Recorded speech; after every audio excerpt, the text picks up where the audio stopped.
Break के बाद आप सभी का स्वागत है सी न्यूज़ भारत में। नमस्कार, मैं हूं आपके साथ रत्ना। वक्त हो गया है अलीगढ़ बुलेटिन का। शुरुआत करेंगे इस खबर से। अलीगढ़ के थाना बन्ना देवी क्षेत्र के बरौला जाफराबाद में संपत्ति के बंटवारे को लेकर हुई गोलीकांड की घटना में युवक प्रवेश सिंह और उसके बेटे सोनू की हत्या के बाद परिवार की महिलाओं ने बाईपास पर जाम लगाकर प्रदर्शन किया और आरोपियों को फांसी देने और परिवार की सुरक्षा सुनिश्चित करने की मांग की। गुरुवार सुबह प्रवेश और उसके बेटे पर चाचा दिनेश के बेटे रविंद्र और कृष्ण ने गोलियां बरसाई थीं, जिसमें सोनू की मौके पर मौत हो गई और शुक्रवार रात को प्रवेश ने भी दम तोड़ दिया। शनिवार को पोस्टमार्टम के बाद शव आने पर महिलाओं ने फिर से जाम लगाया और प्रधानमंत्री नरेंद्र मोदी से भी गुहार लगाई।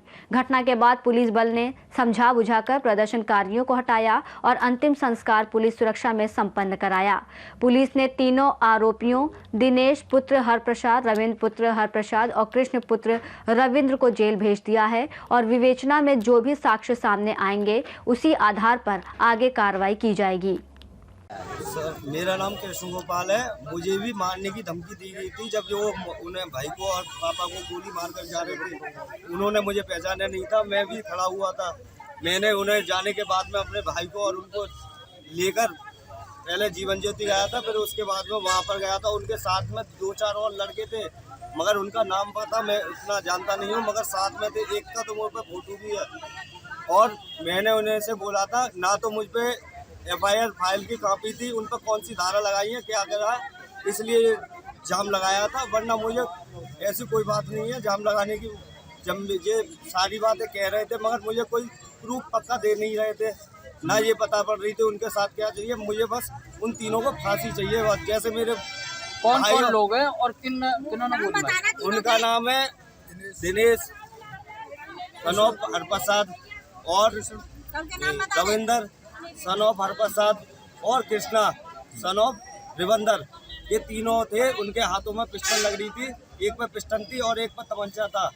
ये सब लोग को पहले मेरे बाप को गोली मारी, फिर उसके बाद में मेरे भाई को गोली मारी और जाते जाते मेरे भाई के सीने पे गोली मार के गया था कृष्णा। भाई की मौके पर मौत हो गई? भाई की मौके पर मौत हो गई। पापा को JN कॉलेज में मतलब JN हॉस्पिटल में मेडिकल में एडमिट करने के बाद में 2 दिन बाद उनकी मृत्यु हो गई। उन्होंने एसओ साहब ने वहाँ से क्या कहते हैं मजिस्ट्रेट से बुलाकर उनके बयान भी दिलवाए थे और वो कह रहे थे कि ये हमें क्या कहते हैं। आप क्या चाहते हैं? हम उन तीनों को फांसी चाहता हूँ मैं, और मैं ये अपनी सुरक्षा भी है। मुझे भी जाते जाते धमकी दे के गए थे। उन्होंने मुझे भीड़ में पहचाना नहीं था। आपको अपनी जान का खतरा है? और उन्होंने मुझसे ये कहा था, जाते जाते कहा था कि और ये क्या मामला है? हिस्सा बांट का मामला है। हिस्सा बांट में मेरे ददिया ससुर ने मेरे ससुर को कुछ नहीं दिया, चचिया ससुर को सब कुछ दे दिया। सारी जमीन बेच दी, मुझे कुछ पैसे भी नहीं दिए। मुझे बिल्कुल ही और का कह दिया, हमारे नहीं। मुझे इंसाफ चाहिए, मुझे अपना हक चाहिए, मुझे अपने ससुर को हक चाहिए और मुझे इंसाफ चाहिए। मेरे लड़के को दोनों को उठाने आते हैं, देवर के को मेरे को। वो दोनों लुगाई राजेश्वरी मीना दोनों ने गुंडा लगा दिए हैं, दोनों ने गुंडा लगा दिए हैं। फूफा धर्मपाल उसका लड़का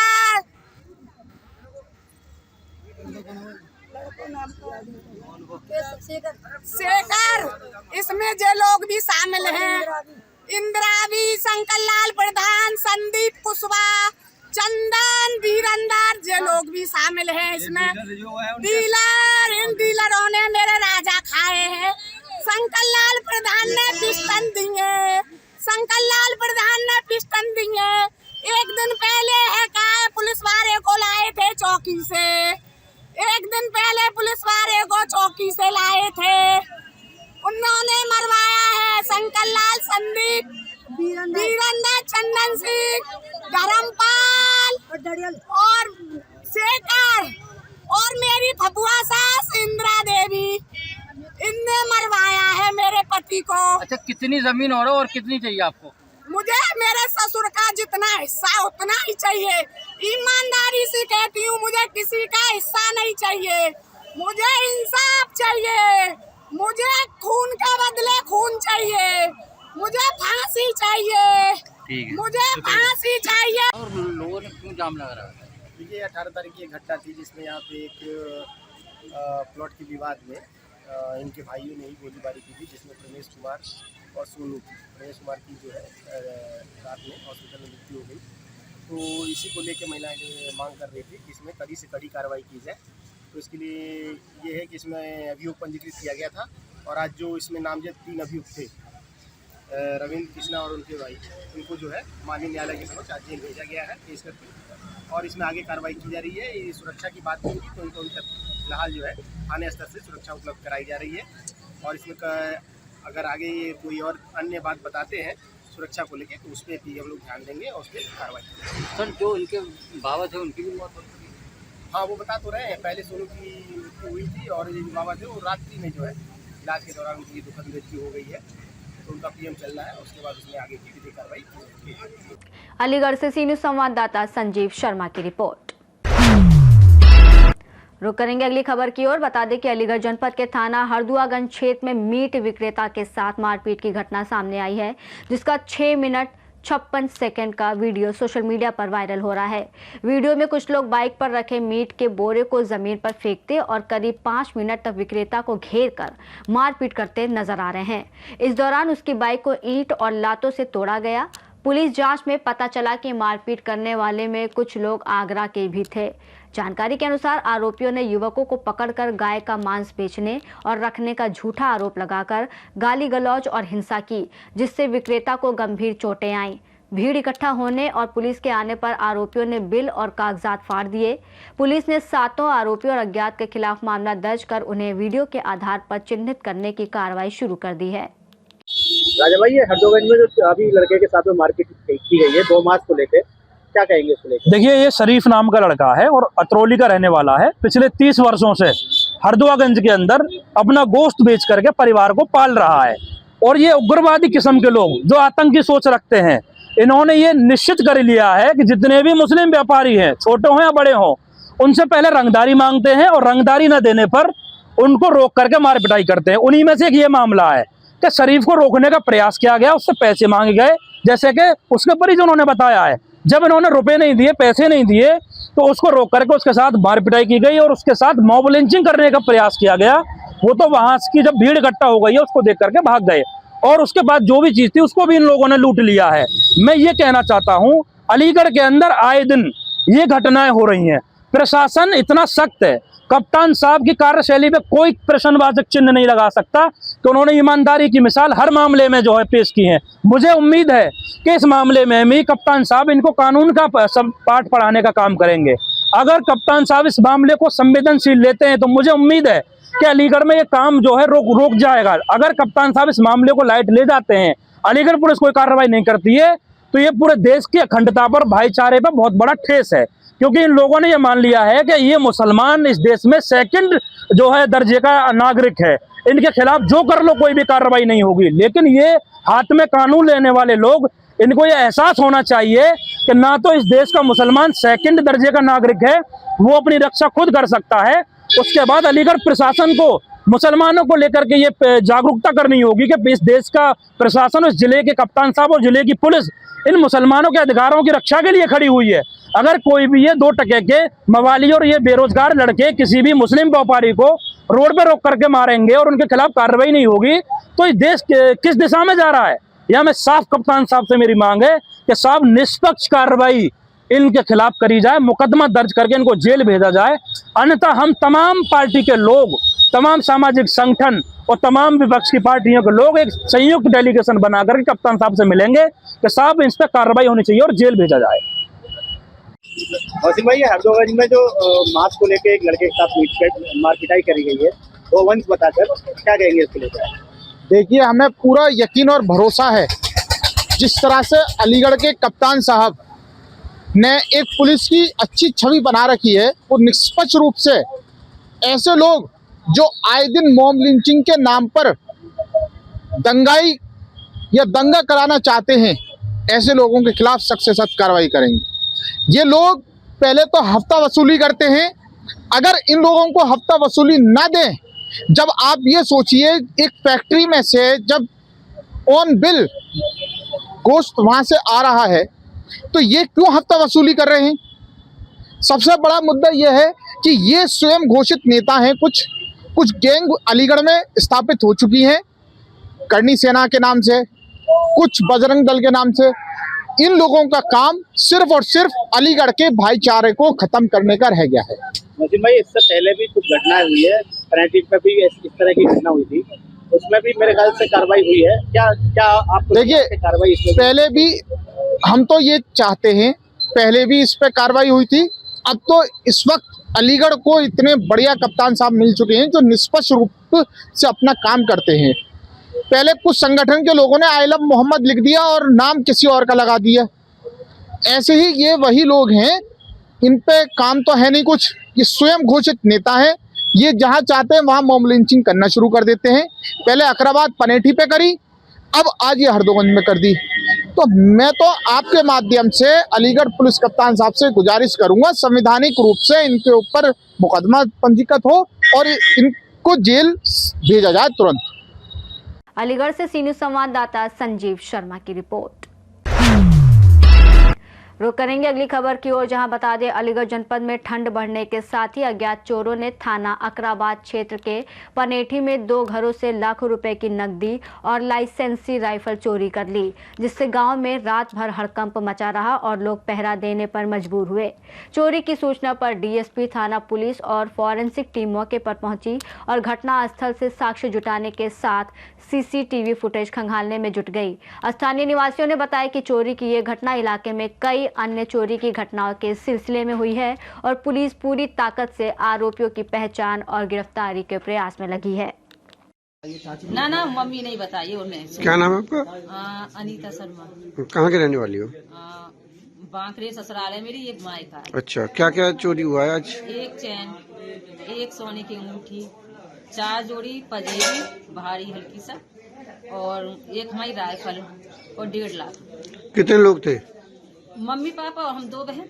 नहीं, कितने बजे की घटना है? ये नहीं देखा, अब सुनती रही, टाइम नहीं देखा। तो कितने लोग? 11 बजे तक तो दीपा ने अपने लड़के से बात करी है, ये सो गई है, खूब खर्राटे ले रही है, मैं आवाज सुन रही, तो वो 12, 1 या 1:30 बजे की बात है भाभी। अच्छा। और कितने ये भी ना, मैं उठ के ही ना आई कि बंदर होंगे। अलीगढ़ से सी न्यूज़ संवाददाता संजीव शर्मा की रिपोर्ट। रुक करेंगे अगली खबर की ओर, जहां बता दें अलीगढ़ में रोटरी क्लब अलीगढ़ रुद्र ने अपने 9वें चार्टर डे का आयोजन एक निजी होटल में हर्षोल्लास के साथ किया, जिसमें पिछले 8 वर्षों में क्लब द्वारा किए गए सेवा और सामाजिक कार्यों का विस्तृत विवरण प्रस्तुत किया गया।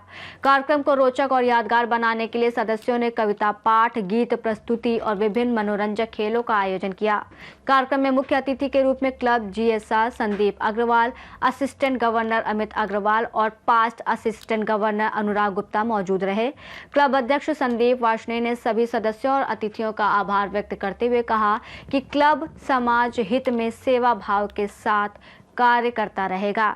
चार्टर प्रेसिडेंट तपेश पवार ने कार्यक्रम का सफल संचालन किया और इसी अवसर पर क्लब के नए लोगों का भव्य अनावरण किया गया। कार्यक्रम में प्रमुख रूप से चार्टर प्रेसिडेंट तपेश पवार, साकेत वार्ष्णेय, अमन गुप्ता सहित अनेक सदस्य मौजूद रहे। प्रेसिडेंट तपेश पवार, मैं इस क्लब का संस्थापक अध्यक्ष हूँ। आज किस तरीके का कार्यक्रम बता रहे हैं? सर, आज हम जो है अपने क्लब का 9th चार्टर डे यानी स्थापना दिवस यहाँ पे सेलिब्रेट करने के लिए इकट्ठे हुए हैं और साथ में ही हमारे जो कर्मठ अध्यक्ष हैं संदीप वार्ष्णेय जी, इन्होंने क्लब का नया लोगो बनाया है, उसको भी आज हम यहाँ पे अनवील करने के लिए जा रहे हैं। तो और अच्छा है, लोगो डायनेमिक चीजें आजकल आ रही हैं, डिजिटल वर्ल्ड है तो डिजिटल 3D लोगो इन्होंने बनाया है, बहुत ही सुंदर है। अभी आप रुकेंगे तो आपको रिवील भी करके हम दिखाएंगे यहाँ पे जो है। किस तरह के रोटरी क्लब का कार्यक्रम किया गया है, क्या कहना चाहेंगे? मैं रोटरी अनुराग गुप्ता, इस क्लब का पास्ट असिस्टेंट गवर्नर हूँ। मुझे ये क्लब पिछले साल मिला था एज असिस्टेंट गवर्नर को गवर्न करने के लिए। 9 साल पहले ये क्लब की स्थापना हुई थी, जिसके चार्टर प्रेसिडेंट आपने अभी देखा रोटरी तपेश पवार जी हैं। इनकी रख रखाव में और इनकी समर्पण से ये क्लब जो ऊंचाई तक पहुंचा है। शहर में नहीं, डिस्ट्रिक्ट में भी इसका नाम है। गत दिवस में इन लोगों ने काफी अवार्ड भी जीते इसलिए। और एज ए चार्टर प्रेसिडेंट, क्योंकि आज चार्टर डे बना रहे हैं हम लोग ये, और एक लोगो भी ये लोग रिवील कर रहे हैं। ये बहुत कम देखने को मिलता है कि कोई क्लब अपना बीच में जाके अपना लोगो चेंज करे और एक नई लोगो उसमें रिवील करे। ये एक नई ऊर्जा का स्रोत होता है कि कोई नई चीज हम उसमें देते हैं तो एक नया फन आने लगता है क्लब में।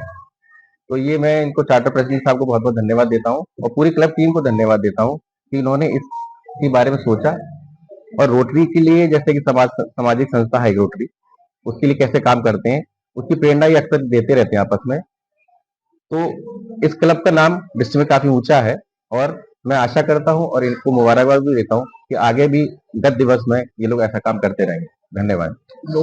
अलीगढ़ से सी न्यूज़ संवाददाता संजीव शर्मा की रिपोर्ट।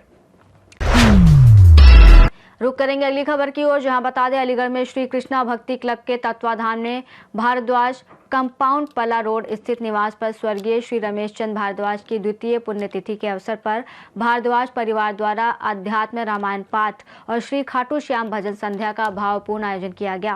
कार्यक्रम का शुभारंभ गुरुजी डॉक्टर ऋषभ देव के सानिध्य में हुआ, जिन्होंने आध्यात्म रामायण का सस्वर वाचन को उपस्थित श्रद्धालुओं को आध्यात्मिक संदेश प्रदान किया। इसके बाद श्री खाटू श्याम भजन सेविका अमृता सिंह और उनकी सहयोगी सखियों द्वारा प्रस्तुत भजनों ने भक्तिमय वातावरण बना दिया, जिस पर श्रद्धालु भाव विभोर होकर झूम उठे। इस अवसर पर कार्यक्रम के मुख्य आयोजक तुलसा देवी भारद्वाज, सुनील नीलम भारद्वाज, सुधीर मीना भारद्वाज सहित समस्त भारद्वाज परिवार मौजूद रहा।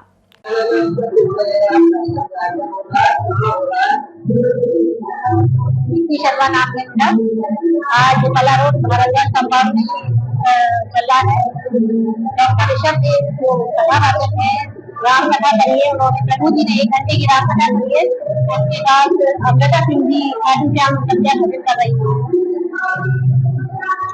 अलीगढ़ से सी न्यूज़ संवाददाता संजीव शर्मा की रिपोर्ट। इसी के साथ रुक करेंगे अगली खबर की ओर, जहां बता दें अलीगढ़ में 12 सैनिक कॉलेज समिति के अंतर्गत संचालित वार्ष्णेय महाविद्यालय की प्रबंध समिति के चुनाव के अवसर पर डॉक्टर उमा शंकर वार्ष्णेय के समर्थन में एक विशाल जनसंपर्क यात्रा निकाली गई। यह यात्रा दोपहर 1 बजे हीरालाल 12 सैनी इंटर कॉलेज से प्रारंभ होकर अचलताल, मदार गेट, हलवाई खाना होते हुए बाराद्वारी पर संपन्न हुई। नगर के विभिन्न क्षेत्रों में 100 से अधिक स्थानों पर पुष्प वर्षा, माल्यार्पण और पटका पहनाकर भव्य स्वागत किया गया। वहीं डॉक्टर उमा शंकर वार्ष्णेय के नेतृत्व में तैयार टीम के उत्साहवर्धन के लिए सैकड़ों वार्ष्णेय समाज के प्रबुद्धजनों ने आशीर्वाद प्रदान किया।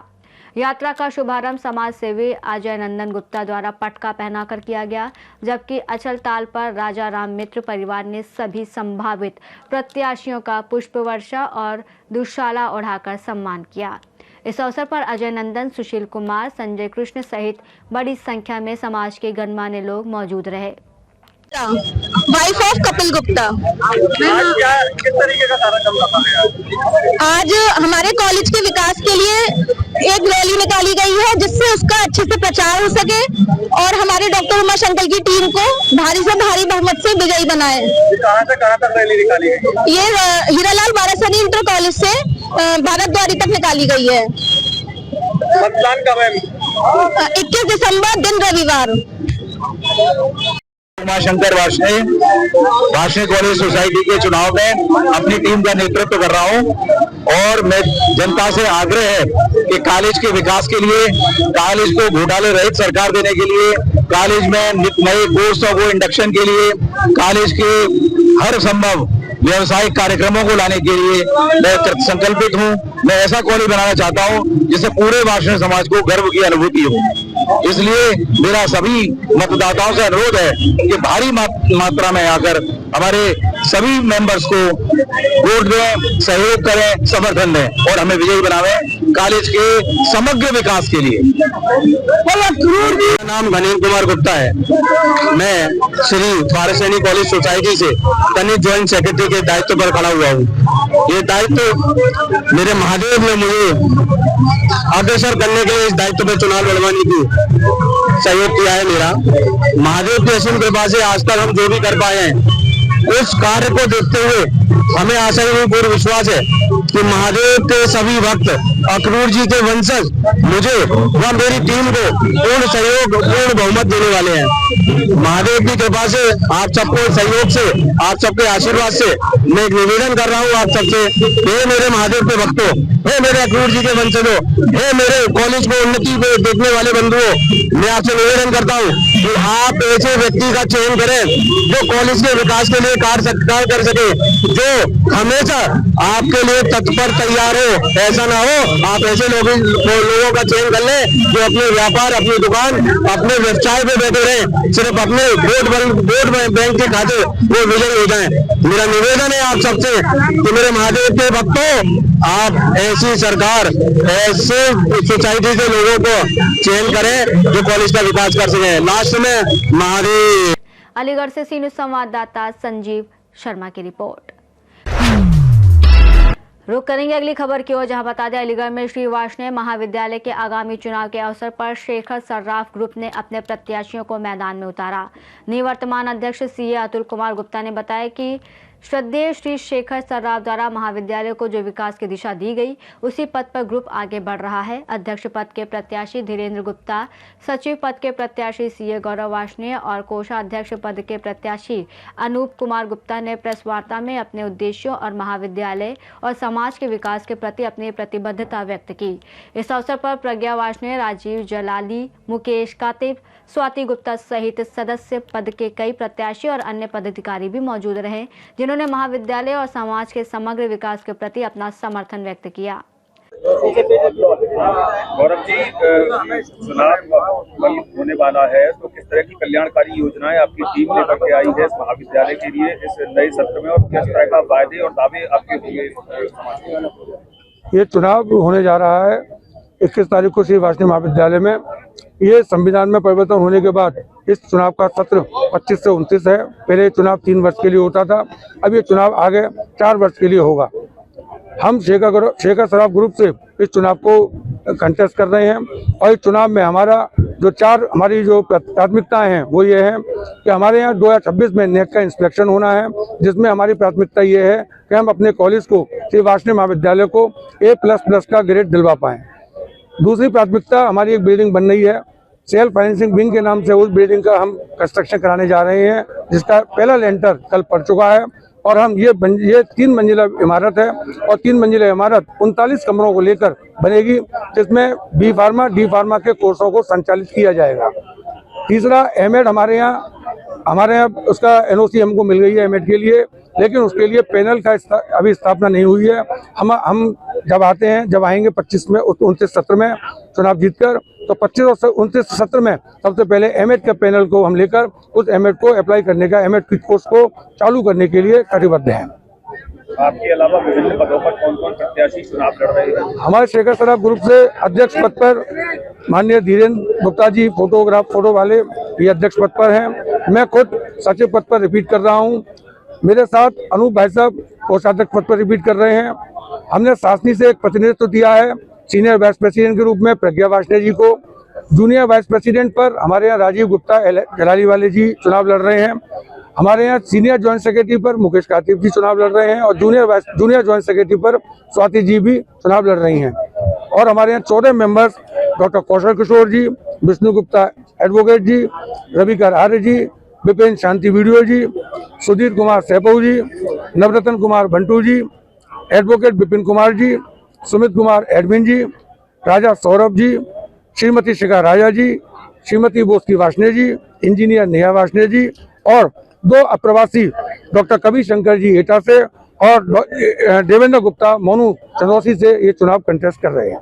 लगभग कितने मतदाता इसमें आपके चुनाव में अपने मताधिकार का इस्तेमाल करेंगे? क्या मैसेज उन सभी मतदाताओं से आपको? हमारे यहाँ टोटल 4704 सदस्य हैं और 4704 में पिछली बार कास्टिंग 3000 वोटों की हुई थी। हमें लगता है कि इस बार कास्टिंग लगभग 3200-3300 वोटों की होगी। लेकिन कभी इस पर विचार नहीं किया गया कि निर्विरोध ये सारा चुनाव संपन्न आपका हो? निर्विरोध चुनाव के लिए हमने कमेटी बनाई थी इंजीनियर दिनेश चंद जी के नेतृत्व में। उन्होंने बहुत प्रयास भी किए। उनकी इस प्रयास से हम लोगों ने अपना समर्पण भी दिया था। हमारे धीरेन्द्र जी भी कह आए थे कि अगर अनुभव चुनाव होता है तो हम अपना त्याग करने को तैयार हैं। मैंने भी कह दिया था कि मैं सेक्रेटरी पद से हटने को तैयार हूं। अगर कोई व्यक्ति सेक्रेटरी पर आप लाते हो और निर्विरोध चुनाव की ओर बढ़ते हो, हम प्रेसिडेंट सेक्रेटरी थे, इस बात के लिए उनसे अपनों को समर्पण कराए थे। परिणाम आने के बाद अगर आधे प्रत्याशी यहाँ के और आधे प्रत्याशी दूसरे ग्रुप के जीतते हैं तो आपस में समन्वय स्थापित कैसे? ऐसा हमेशा होता आया है। सन 2022 में भी 3 ग्रुपों से चुनाव जीत के आए थे, मैं सेक्रेटरी पर था और मैंने सब तीनों ग्रुपों से प्रत्याशियों को एकजुट करने का प्रयास किया। श्री वासनीय महाविद्यालय 21 लोगों की कमेटी थी और 21 को एक करने का मैंने पूरा प्रयास किया है। आगे भी इसी परंपरा को आगे करते हुए दोनों ग्रुपों से अगर जो भी प्रत्याशी जीत के आएंगे उसको एक करने का प्रयास हमारी तरफ से होगा। देखिए, अंतिम क्षण है चुनाव का, सभी ने अपनी ताकत झोंकी है। क्या मैसेज आपका सभी समाज से और अपने सजातीय बंधुओं से होगा? सजातीय बंधुओं से ये है कि जितने भी लोग यहाँ पर मतदान करने आए वो शेखर सराफ ग्रुप को मतदान करें, मेरी अपील है।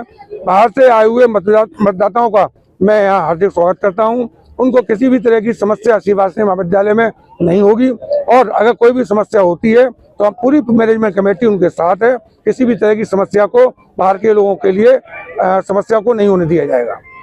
चुनाव पूरा पारदर्शिता के साथ संपन्न हो सके, इसके लिए क्या प्रक्रिया अपनाई जाएगी? क्योंकि चुनाव अधिकारी बीके गुप्ता जी हैं और उनकी पूरी टीम पिछले 1 महीने से चुनाव प्रक्रिया में को संपन्न कराने में लगी हुई है और चुनाव अधिकारी इसको निष्पक्षता और पारदर्शिता के साथ कराए, ऐसा मेरा विश्वास है कि मैं उनसे उम्मीद करता हूँ कि पूरी पारदर्शिता के साथ इस चुनाव को वो कराए।